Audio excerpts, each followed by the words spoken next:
right, welcome back to the Nick Jow Show, folks. And you're right, Craig. It's not. It's called hard bait. It's called tackle. It's called. There's a whole list of things. Worms are live bait. Yes, Patricia, you're absolutely right. So are minnows and leeches. Leeches are disgusting, but they certainly work. The fish love them. Now, moving on to other topics, because I could talk fishing all night. There is a story out of Kingston that just makes my hair stand on end. The headline reads, this is from, where the heck does it come from? PM, come on. I'm having a brain cramp. It doesn't matter. We know the story. Yeah. Montreal's John A. Macdonald statue not to be resurrected after being toppled by mob. The statue of Canada's first prime minister that was toppled by a mob during the summer of 2020 will not be put back up. A city-mandated committee has decided. The statue of John A. Macdonald was a symbol of assimilation and genocide against Indigenous communities, and the Committee of Public Servants and Academics said. One more paragraph. Considering the assimilative and genocidal policies Macdonald implemented against Indigenous peoples and the discriminatory acts he perpetrated against several other groups of people, the consequences of which are still painful and palpable for many communities, the committee believes it's necessary to distance ourselves from this legacy. Okay, first of all, this drives me out of my mind. This is our first prime minister. He was a man of his era. He's not unique.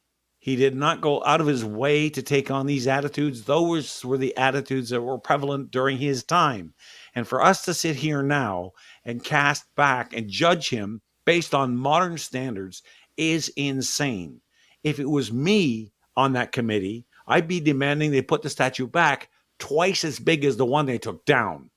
I'm sorry. I just have no patience for this. This is revisionistic history.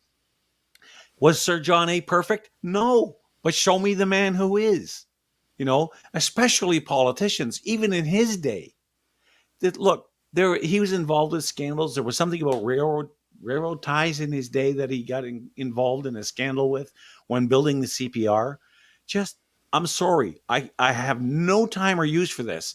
The next thing you know, they're going to take down, I don't know if there's a statue of Queen Elizabeth II around somewhere, but somebody will find it offensive, and down it's got to come because it represents the British monarchy. If it wasn't for the British monarchy, we wouldn't be here. So it's enough to make me lose my mind when I see these kinds of stories. When you see something like that, like if you look at our history with guys like James Wolfe, Major General James Wolfe, okay? He was the winner of the Battle of the Plains of Abraham. If you look at Isaac Brock, are we going to start taking down those statues? They were pivotal in our history. James Wolfe was the father of the country. It's enough to make me just want to take some heads and knock them together. But this woke attitude, we don't want to offend anybody. Look, if somebody gets offended by a statue of a man who's been dead for over 100 years, that's their problem, not ours. Because that's history, whether you like it or not. And it's about time we stop judging people that we have never met, don't know all the circumstances around their whole lives, and I'm just fed up with it. And if it was me, that statue would be twice as big, and I put glowing lights on it so you couldn't miss it. Well, I don't know about the lights. Okay, that was a bit of an add-on. It's okay. I'm happy. I'm trying to picture Sir John A. Macdonald wearing colored lights and stuff like that. But you got a point. I'm okay.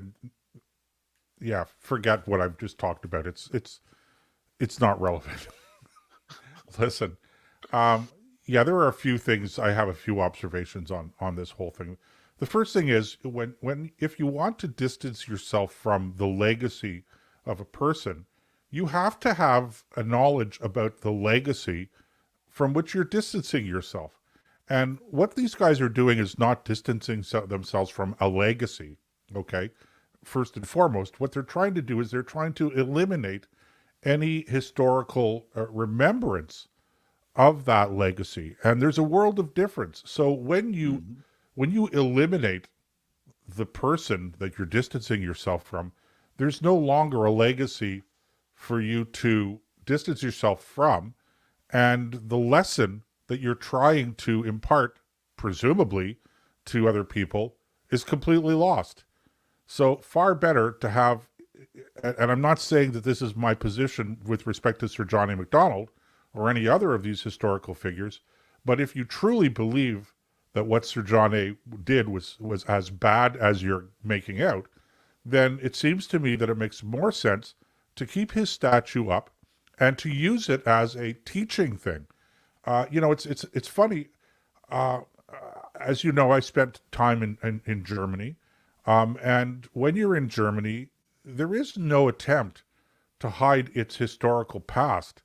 They don't celebrate the Nazi National Socialist legacy, but they don't hide it either. And if you go on a tour of Berlin, they'll, when you're passing a government building that's even in use today, they're not afraid to tell you, oh, by the way, during the war years or during the National Socialist years, this was the headquarters of the Luftwaffe.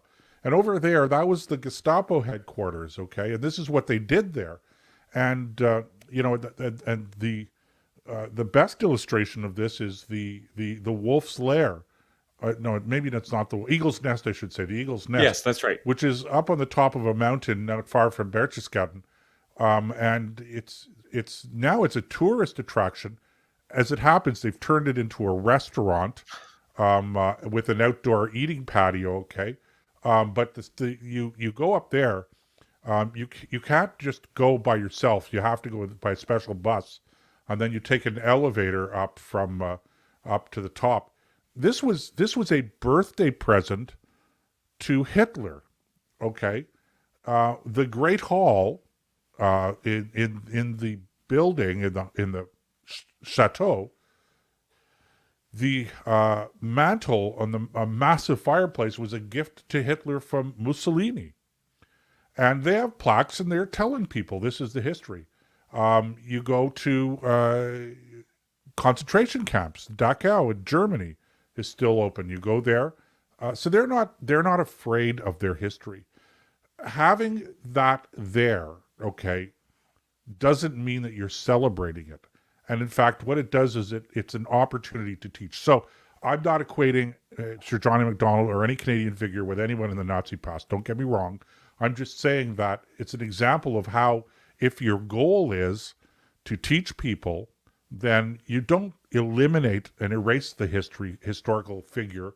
You continue to have it, but you put it into a context. And that would be a very fair thing, except in the case of Sir John A. Macdonald, the arguments that these guys seem to be making are factually wrong. In the first place, okay, what exactly, this is the term assimilationist. Assimilationism. I don't know, I've never even heard that, but as a criticism, okay?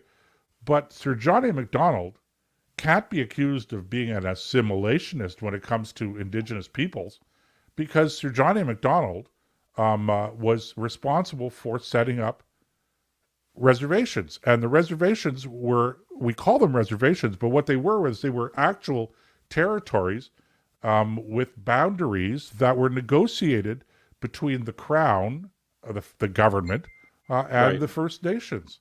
So as quasi-sovereign nations.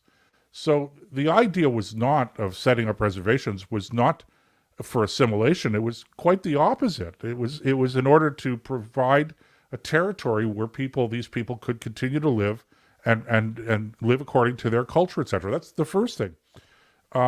Genocide? Come on, guys. I'm so sick to death of people using the term genocide to describe every bad thing that happens, okay? It is a perversion of the term and of history to accuse Sir John A. Macdonald of genocide. So, Well, look, as you mentioned, Nick, the man had faults.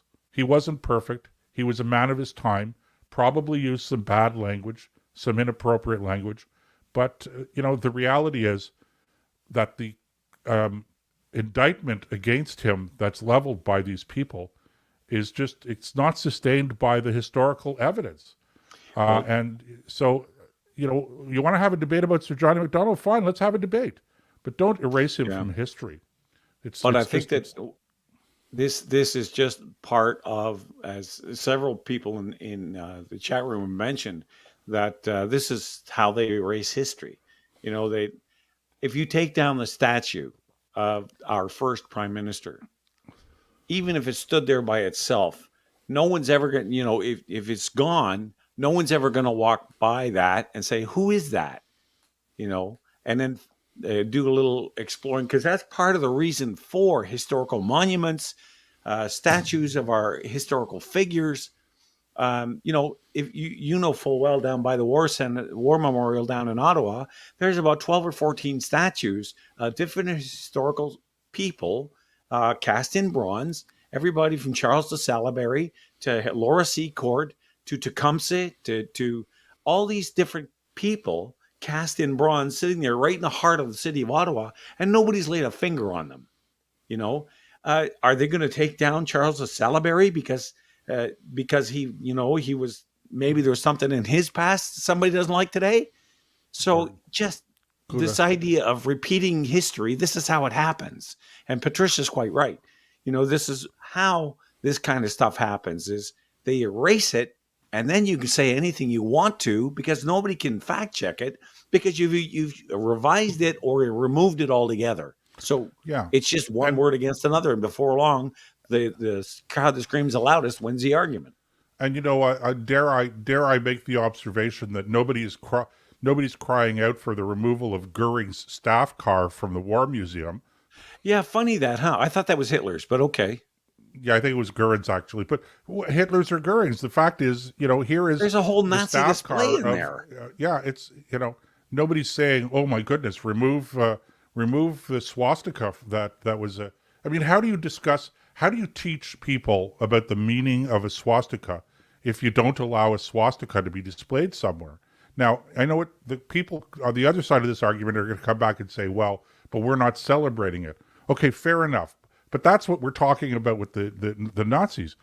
When it comes to Sir Johnny MacDonald, I can't say this strongly enough. The the the argument against him, the accusations against him, are false accusations. This man was not guilty of genocide.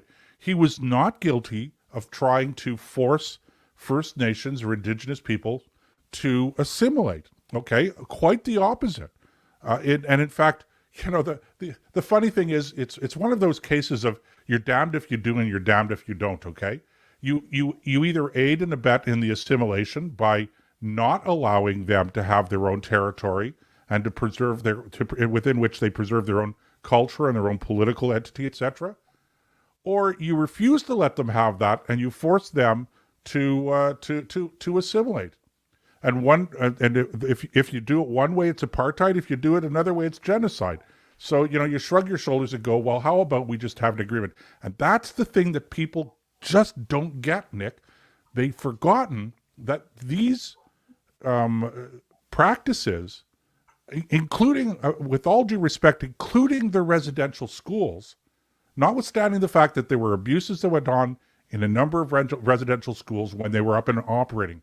But the creation of the residential school system and the use of it was not something that the government of Canada imposed on First Nations. This was something that was an agreement. These were things that were agreements between the leaders of First Nations and the government of Canada at the time. And whether the plan went awry or not, and whether there were abuses or not, that's a separate thing, okay? But the idea of creating these residential schools, okay, in many cases, it was First Nations leaders who were asking for the government to provide this kind of education because people realize this is the future. I was going Now, to say the again, same you can thing. criticize it all you want, but that's the historical fact. So to come back and to accuse John A. Macdonald of being, a racist or wanting to assimilate the First Nations or to be guilty of genocide it's a grotesque misrepresentation of the historical fact. Because the other thing that bothers me about this, Joseph, is that even if you were to go to this committee with all the historical evidence to back up the points you're making, and you walked in there in a very cool, calm way said, no, your arguments about Sir John A. Macdonald are wrong, and here's the historical documentation to prove it, they would just shout you down. They're not interested. Because, first of all, if they accepted what you said is true, now they have to eat a ton of crow. Okay. They have too much political capital in all this screaming and demanding and insisting that they get their way. So to be proven wrong, certainly in public, they're just not gonna allow you to do that. And you want to talk about humility, okay? There's no going, oh, well, I guess we obviously had our facts wrong, so the right course of action to take based on this new information is XYZ. They're not going to do that. They are going to insist, and they're going to pound away and pound away and pound away until those who present the evidence are so tired of it or get so maligned in public that it won't matter whether you're right or wrong. They're going to get their way. And that's what really makes me crazy. And the other thing here, Nick, is, and oh boy, am I going to stir up a hornet's nest now? Okay, if you want to talk about genocide, with all due respect, and I'm not throwing stones at any group or whatever, because we're just talking historical context here. But if you want to talk about genocide, then you better be prepared to talk about what the Iroquois did to the Huron and other First Nations that were in the territory that they ended up taking over. So, right. If whatever the sins are of the white Europeans, okay, can we please stop pretending that these kinds of things weren't happening already amongst First Nations themselves? See, this is what burns me up is I go to these events here in Ottawa and I hear about unceded Algonquin territory. Oh my God. That's the thing now. Okay. The thing is, I just want to acknowledge that we're having this event on unceded Algonquin territory or whatever. Okay. And I'm thinking to myself, yeah, or unceded Iroquois territory or whatever. And I'm thinking, okay, but whose was it before it was unceded to them? The other thing is how many times and what nations were there? What tribes were there that we don't even know about because their historical record and memory has been completely wiped out because there really was a genuine genocide at that time. Well, here's another point that because you're quite right about the Iroquois. When you started that, I knew exactly where you're going. Yeah. If you're going to apply the label to genocide to anybody, that's a classic example because it wiped every one of them out. You can't go ask the Hurons, what life was like 300 years ago because there aren't any. The Iroquois took them all out. Now, the other thing that is interesting about all this is that no matter how much you hammer away at them, they just don't back down. I had a point, and I'm trying to remember what the other second one was. There was something. I guess let me while you're pondering, Nick, let me ask a question, okay? Sure. What is what I can't understand is what the end game is. Okay, that was the purpose of all of this. I don't understand that. Okay, so you got rid of the statue of Sir John A. Macdonald. I mean, what have you done? So now what? What is the point you're making? Now, one of the thing I was thinking of was even if you are of a mind to say, yes, this is unceded Algonquin territory, they did it with the Grey Cup this weekend. They same thing, said the same thing. Every event now seems to have this in it. How many times do we have to agree, even if you believed it to be true, okay, or that it made sense to say it? How many times do we have to say it? It's like saying, I'm sorry, over and over and over again for the same event. And the worst part about it, Nick, is that actually, if you look into it, all right, which nobody has done, in many cases, I suspect that the territory was ceded as part of these agreements on there are treaties, First Nations territories and treaties. I think there's 27 treaties in Canada or something like that. Whatever. I mean, so I want to know, when you say this territory was unceded, okay, like, really? Was it really unceded? Or is this territory actually part of an agreement, a treaty, that was signed between the Crown and this particular nation that you're saying didn't cede the territory? Now, that's a question. It's an open question. I don't know the answer to that, okay? But nobody seems to have any kind of intellectual, historical curiosity in order to find out what the actual facts are. And it's very, I don't know. I struggle sometimes to be able to express in words how frustrating it is to see such, I don't know, Well, childishness in the approach to these issues. the thing that occurs to me is, first of all, I think, just to be honest, no nation that I know of, whether it be Australia, the United States, Canada, you pick the country, has a perfect record with dealing with Aboriginal people. There's nobody's going to argue that. In Canada, there were certainly things that were done that made the First Nations people suffer, maybe unnecessarily. You can point to the residential schools if you want to, and all of that's true. I'm not trying to say that nothing bad ever Of happened and it's course. all made up and it's all just, you know. Um, but at some point, you have to move on. At some point, you have to say, okay, look, good or bad, that's what happened, and we need to move on as a nation and as a collective. I hate the word collective when I'm talking about people, but as a group, that live within a confined area like Canada. Is a big area, but it's still confined by borders. And we need to be able to move past this. And because, again, Patricia's making some great points tonight. How will we be looked at 100 years from now? Will people look back at us and laugh, or just the way that shake their head in awe at our own Well, stupidity, whether it be climate or whether it be how we dealt with issues like this or things like that. Um, it's time, I think, that, pardon the phrase, but bury the hatchet and put this behind us. If they really believe in truth and reconciliation, okay, fine. Then because part of that is healing. Well, sooner or later, you either die or you end up healed. There's no middle ground here. So we got to be able to get beyond that. And I don't see any move forward in that front. well, Front. I believe in truth and reconciliation, but the operative word in there is truth. If you want to have Yeah. reconciliation, it has to be based on truth.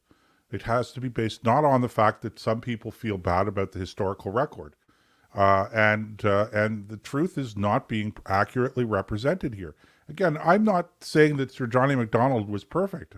I'm not saying, one of the great debates right now going on in the United States, or most recently, is that Jefferson College in West Virginia, I think it's in West Virginia, or might be in the state of Virginia, that they're actually having a debate about changing the name. Okay, the founder of the college, of the university, is Thomas Jefferson. But Thomas Jefferson was a bad person because he owned slaves. Okay, Yeah. that's This. true, but why not why not continue to maintain the name of the university? And guess what? There's no secret. It's not a secret that Thomas Jefferson owned slaves. Okay, and it's no and nobody is saying that it was okay for him to own slaves. In fact, everybody, I think, the universal position would be that it was not a good thing for Thomas Jefferson to own slaves.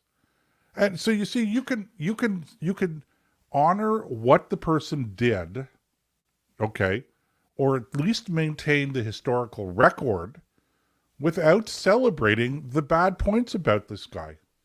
And Thomas Jefferson wasn't guilty of committing genocide either. No. Not that I've heard anyone accused of him of that, but it wouldn't surprise me to learn that there are people out there. Nick, I got to tell you, when people look back on us 100 years from now, okay, I can't speak for anyone else, but I think I can speak for you and me, Nick, and John as well. I think they're going to wonder how it was that people didn't listen to us. We were such brilliant, erudite, articulate defenders of truth and I justice in was the sitting world. here wondering the same thing. Okay, that theme song for next week is going to fit perfectly. Oh Lord, it's hard Oh to my be God. humble.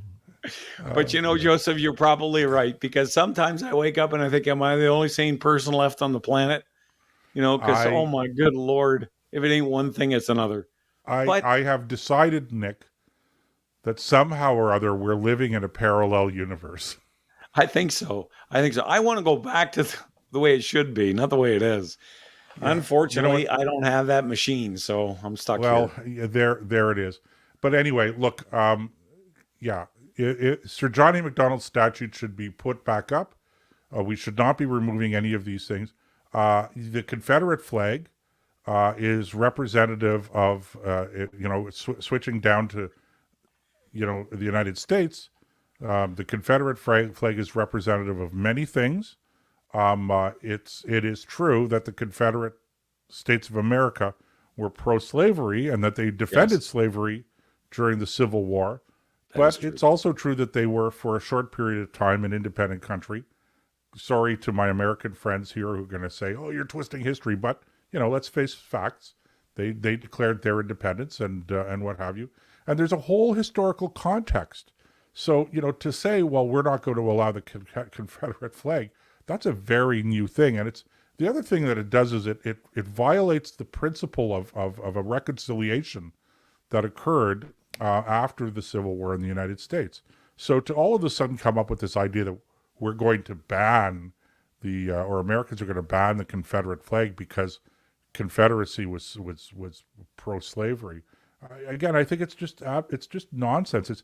And you know what it is these guys, they go to bed at night and they give themselves a pat on the back because they think they've actually accomplished something of great meaning and significance by bringing this to people's attention, as if we didn't know that the Confederacy was pro-slavery. Of course it was. Just, it was. That wasn't by the way, that was not the original reason for the war. If you want to get into the historical side of it, part of it was don't tax our mills. They wanted the North wanted to tax the cotton gins down south. Cotton was it's a complicated. There was a lot more factors to it than just slavery. It wasn't just about liberating a group of people from the chains of slavery. Of course, it's complicated, and that's my. It is. I guess that's my point as well. But just stop with this nonsense, okay? Well, we have real problems to solve today, and I'm not talking about global warming. Yeah, well, once we put that wall up at the border, we won't have to worry about global warming anymore. Anyway, that's a bit of an inside joke, but I think Joseph gets it. All right, we're going to take a break. Go get your favorite beverage refreshed, and we'll be back in a few minutes with the second half of the Nick Jow Show right here. Stick around. We'll be right back after this.